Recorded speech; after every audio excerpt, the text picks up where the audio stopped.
guys? It's Kayla. And Jim. And welcome back to another Meteorology Monday. What are we doing today? We are doing a Met Reacts to Hurricane Heist. And boy, do we have opinions. It was suggested. But yes, it was suggested. We got, what, 8.5 minutes into this movie? Did it even take that long? No. So we're going to get into it here in a minute, but just set the bar low, okay, with your expectations as you're following along. Let's just get into it. Let's get into it. But before we get into it, make sure you give this video a thumbs up and subscribe down below so you never miss another Meteorology Monday. Okay, so we're going to take a look at the first clip here. I figured this was probably the best one to kick it off, and we're going to take a look at the first scene right now.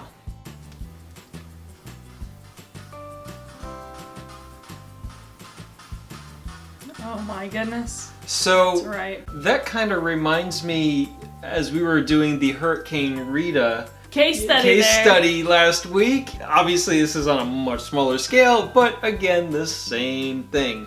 No evacuation. It's just, I don't know what's worse, the Hurricane Rita evacuation or this evacuation. They look about the same, to be honest. As we're looking at this still shot here, if you look in the background, now where did this take place? What was the name of the town that was being evacuated? Oh yes, let's get into that. Gulfport, Alabama, not Mississippi. It is on the Gulf of Mexico. Obviously, as the name suggests, it is a coastal town. And what see we in the back here? I see mountains. I'm not an expert at Alabama topography, but I'm pretty sure there's not supposed to be mountains on the coast.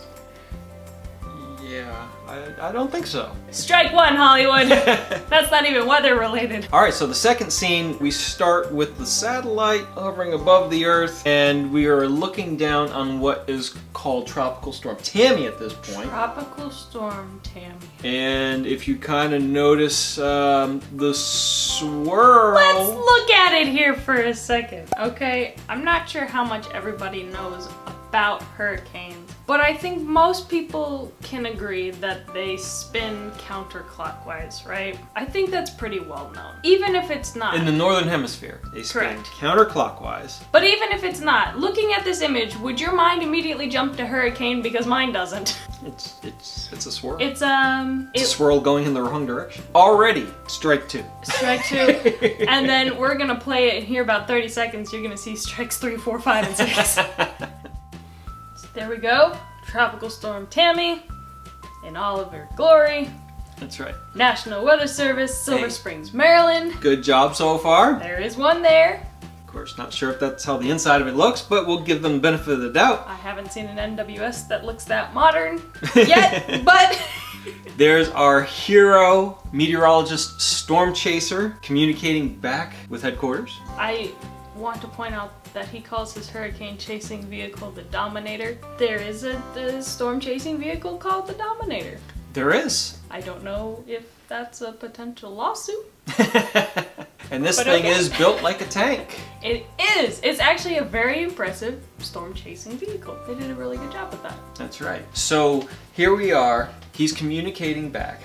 He's expressing this is going to blow up, it's going to deepen rapidly, this is going to be worse than what we've seen in this region in a long, long time since Hurricane Andrew. Hurricane Andrew. And that's another thing that we'll get into. But again, our hero is discounted from the beginning because headquarters says, Cat 1, Cat 2 at the most.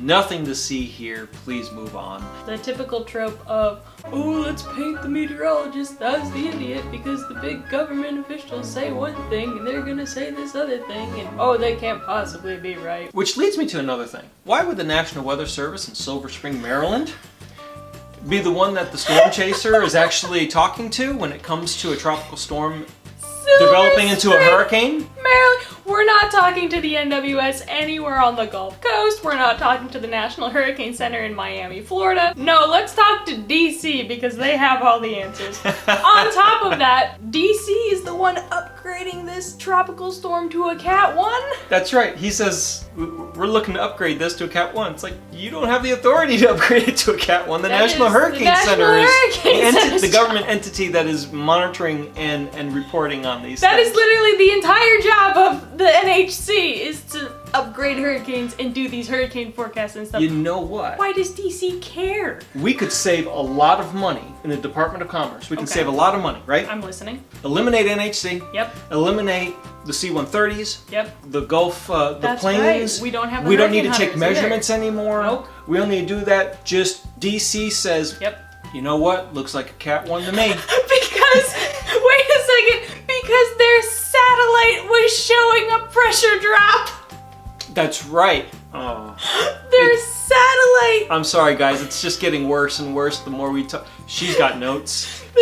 Oh, I have notes. The satellite, they literally said this in the movie, the satellite, which, if you don't know, just literally is a camera pointed at the Earth, basically. It does have imagery, imaging Yes. sensors. It does do things. It can It's do not things. launching pressure sensing things into the hurricane, though.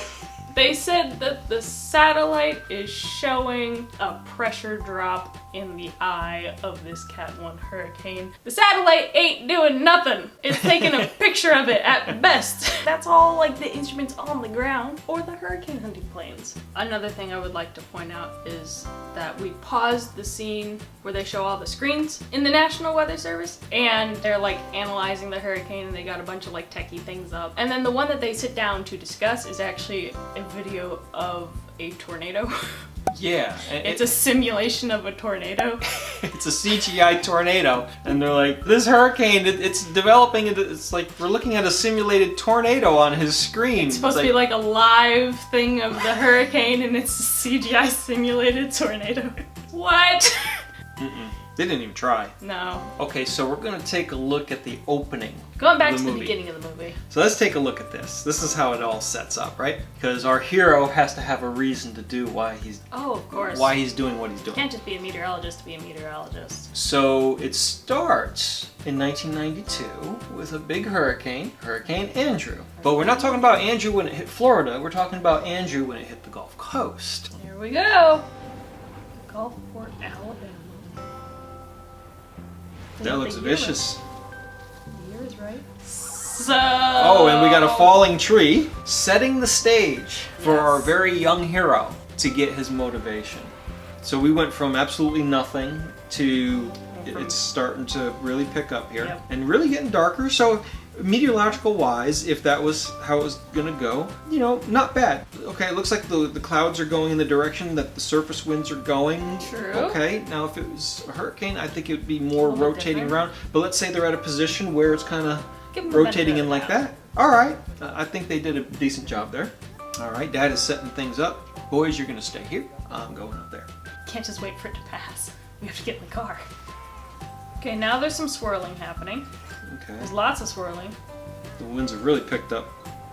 Really picked up in a very, very short amount of time here. Now But this now we're is getting this is where it gets interesting. rumbling. Okay.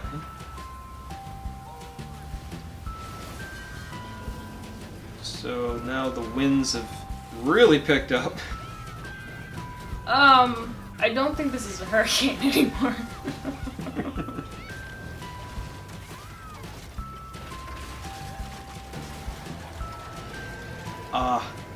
And the face. Yes. Very good opener in terms of It's getting attention grabbing. getting everyone going. Yeah. It really reeks of Twister because young child loses parent. Don't they all start the same way?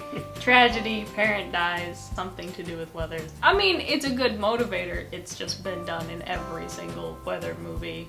Been there, done that, seen that, moving on. Try again, Hollywood.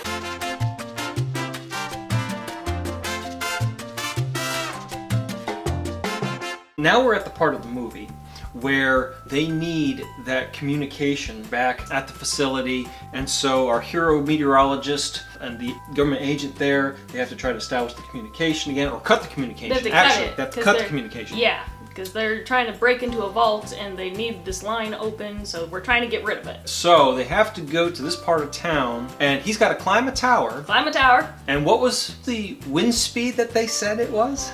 They measured 143 mile per hour winds. At the time that he's going to climb a tower. This man is going to climb a radio tower in 143 mile per hour winds. Now we understand there's major motivation going on. So now imagine yourself having to climb a tower in the middle of a small town, brick buildings, things flying all over the place, and you have to climb this tower in a minimum of 143 miles an hour. Which for reference is a category 4 hurricane. Very strong 4. Almost a category 5 hurricane. And that's sustained 143. Sustained. Not the gusts. Okay, let's see what happens. There he is, he's got debris. There's debris, flying. That's good. Now, Cars they're going everywhere. Good thing he was tethered to it or else he'd be gone. And you saw those cars flying by, right? Well, we're about to see one of a similar light car like that. Not a tank, a regular car. They're just driving. They're just driving. Let's just have a gunfight in the middle of this hurricane. They're gonna have a shootout now. In the middle of an almost category 5 hurricane. With debris flying everywhere. But selective debris, okay? It's selective. That's right. Because it stops when there's, action happening. There's no debris. But it's only at convenient times. Let's keep going. Oh, cool. You know what? We'll just add to the debris. Let's just start throwing those things. That's smart. That's smart. I like how they did that. Because as a meteorologist, yeah. You're using it to your advantage. That's right. And also in that scene, you can see in the background, like in the foreground, you've got all the debris flying everywhere in this gunfight and stuff. But if you look in the background, those traffic lights that should be swinging, perfectly still. Let's move on to the next clip. So now we have a genius plan. We're cornered by the bad guys. We need a way out. So, of course, there's a hurricane happening outside. Let's use the hurricane again. That's right. And it was at this point that he actually had a pressure device to show what the pressure was in millibars. And he's standing there in this mall or wherever they're at. Inside. They're inside, and he goes ahead and they take a shot of this, looking at it, and the numbers are going down really fast, but our hero is holding a device that shows that where he's standing at basically no more than 30 feet above sea level, 20 feet above sea level, it's 735 millibars. What? The lowest ever recorded is like 800 and something, and that's in the strongest hurricane ever recorded on record. So it was 143 miles an hour before this point, right? Yes. So we know that pressures that were down to 895 millibars, they were hurricanes that were raging at 180 miles an hour sustained, 200 mile an hour gusts and stuff like that. Yep. So that's 895. That's 895. Now we're going to bring it all the way down. 150 millibars lower. How strong do you think the winds would be? I don't think... It'd have to be like 300 something miles an hour. It would have to be. Like mid 300s minimum. That's not counting the gusts, because your pressure is related to your wind speed. So you can't have that low of a pressure without having those enormous wind speeds. So let's just say, for the benefit of the doubt, 300 mile an hour wind, raging outside, but the buildings can sustain it. Let's see what our hero and companion does at this point. We see safety harnesses. Safety harnesses. This isn't gonna end well. I'm feeling okay. Shoot out the sky. Okay, and it sucks out different pressures. Different pressures, so the wind is starting to... Now, is it really different pressures? He already measured 735 with it enclosed. So, and there they are. They got blown through. These other guys are getting blown through. No, that's his brother there, right? He just walks out the front door. He just walks out the front door. 735 millibars. Mind you, the front door is open, which means that there is no pressure difference between inside and outside. We're not even going to bring up the physics of the fact that if you had normal sea level pressure is 1013 millibars. Inside this mall, they're measuring 730 something. We're not going to bring up the pressure difference would blast the building to pieces. Let's just assume it. The front door's open though. You can't have a pressure difference if the front door is open. There's nothing stopping it from... Physics! If you've got a 300-mile-an-hour wind, more than the front door is going to be open at this point. They didn't even have a good plan. Forget the hurricane aspect. It wasn't even a good plan. They all could have died anyways. They blast out this roof to save his brother from getting shot or something. Well, what was stopping his brother from going through the roof? Why did his brother not? Because he went outside? Okay, well there's 300-mile-per-hour winds outside. What's safer? Of which his car is sitting there perfectly fine. Oh yes. Do better, Hollywood! It's not hard! Alright, so here we have another clip at the very end where they're doing their truck chase shootout thing, and they are driving in the eye right now. Yes. But the eye wall is rapidly approaching them. Yes. So they are going 60 miles an hour, as the gauge showed, and they're hoofing it down the road, which looks like is an 8-lane highway in the middle of rural Alabama. And you see the eye wall coming in. Now they said it's 40 miles across or something like that, right? Yes. So this eye wall is coming in, and they're hoofing it along at 60 miles an hour, and they have to keep going because this thing is like catching up to them. On their tails. It is going faster than 60 miles an hour. This storm not only has blown up, but its forward moving speed is now at least 60 miles an hour for that eye wall to be catching Normal up to them. hurricanes move at what, 15 miles an hour? 20 if they're lucky. If they're caught up in the flow, they could move along pretty good, but if they're moving north like that from the Gulf of Mexico, usually they've turned the corner and they're going much slower than 60 miles an hour, unless they get to more northern latitudes. But yeah, I don't recall a hurricane being in the Gulf of Mexico moving north at 60 miles an hour. No. Again with the mountains, but They're doing their thing. And oh my god! What is that? That's not an eye wall, that's a haboob. It is an entire pyroclastic flow. Mount Etna has erupted. Vesuvius, who are you? We don't know you. That's the eye wall of a hurricane, which is somehow on the ground. We have clouds. A thunderstorm is on the ground. It's an avalanche. And then pause it there. They jump ship and they go into different cars and they have the money in the back, and all of a sudden there's no resolution. We have no idea what's happening. It goes from the eye wall is about to Mount St. Helens them, and then all of a sudden red sky at night, sailor's delight, and they just sail off into the sunset. What happened to the hurricane? Where's the eye wall? If you're in the eye of a hurricane, you have to go through the eye wall. Did it just fall apart? Where was the first eye wall to get them into the eye of the hurricane? Because it sure as heck didn't look that bad. Back when the storm surge was taking out the Garden Gnome Emporium. Maybe it intensified over land, like most hurricanes do. Oh yes. No. No. Like most other weather movies that we've seen, Twister and some other things, where it just evaporates before your eyes. It does its destruction and then disappears, and the heroes ride off into the sunset. So a hurricane is not a plot point or a character that you can just kill off. It is a weather event that continues even once your heroes have saved the day. I don't understand how these movies can just keep like, they just disregard the weather event once the heroes are saved.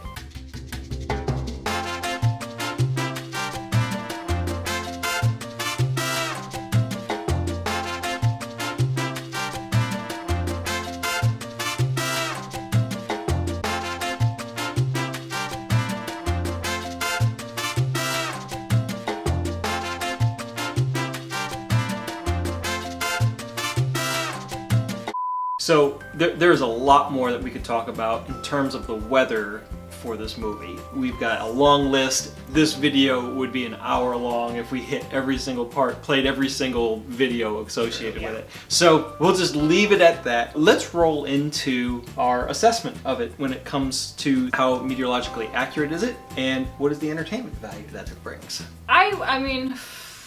I I would say, I mean, it was pretty entertaining. I would put it at like a 6 for entertainment. Weather-wise, I'd say the only thing they got right was that hurricanes form in the Gulf. Yeah. It doesn't rank very high on the meteorology scale. Yeah, they missed a lot of things. A lot of easy things. Like, if you're gonna say that the winds are fast, show the winds are fast. Other absurd things. You can't have 700 and something millibar hurricane, I don't care what kind of hurricane it is, and not show the extreme devastation in winds and rain and lightning and everything that would go along with a storm that is literally the worst storm that's ever happened in the history of forever. Because I promise you, if there was a hurricane that was 735 millibars, getting $600 million out of a vault is the least thing that you'd want to do at that point. There would be no There'd vault. be no vault. No. I mean, it's just not even a thing. So, I mean, from there to even not even mentioning the National Hurricane Center, as you have this once in a million year hurricane taking out the Gulf Coast of the United States, and the Hurricane Center doesn't even pipe up to say anything about it. Come on, guys, a quick Google search would have showed you that the National Hurricane Center deals with this stuff. Right, exactly. So I agree, you know, the entertainment value, the part we enjoyed the most had nothing to do with the weather. The heist part was actually really good. Yeah, you know, if you ignored the weather part, the acting, the situations, how it would stir up emotions between him and his brother and the other people there, it was really good. Yeah. It was pretty good entertainment value. I would give that part of the movie about an 8. It was pretty entertaining. Yeah. The weather part of it was it. very inaccurate. It took away from a lot of it for us being meteorologists, and I would put it at a 1 because literally there wasn't really much that was accurate with the meteorology. So we'll leave it at that. We'll leave it at that. There's our rating. If you like what you saw, again, make sure you give this video a thumbs up and subscribe down below. Sorry if you really enjoyed this movie and we just absolutely tore it apart. I'm sorry if you're a meteorologist watching this movie and having to suffer like we did. No, seriously, guys, take a look at the movie if you haven't seen it already, and then go ahead, give us your comments below. If you have seen the movie, please leave your comments below as well. We're always interested, and we always appreciate you guys giving us suggestions. We've got a long list of more movies to react to, so we're gonna keep doing that. So yeah, this was a little painful in the beginning, but then pretty fun toward the middle and end. So yeah, and these reactions are all in fun. Obviously, we're meteorologists and we're looking at the weather and we're nitpicking and stuff, but Hollywood's gonna Hollywood. Enjoy the movie if you want to, nitpick if you want to. It's just a fun time, you know? If you want to follow more of our weather adventures, we have social media platforms. They'll pop up here: Facebook, Instagram, website, all of that. It's also linked down below. Go check us out. Until next time, I'm Kayla. And I'm Jim. Thanks for watching. And happy.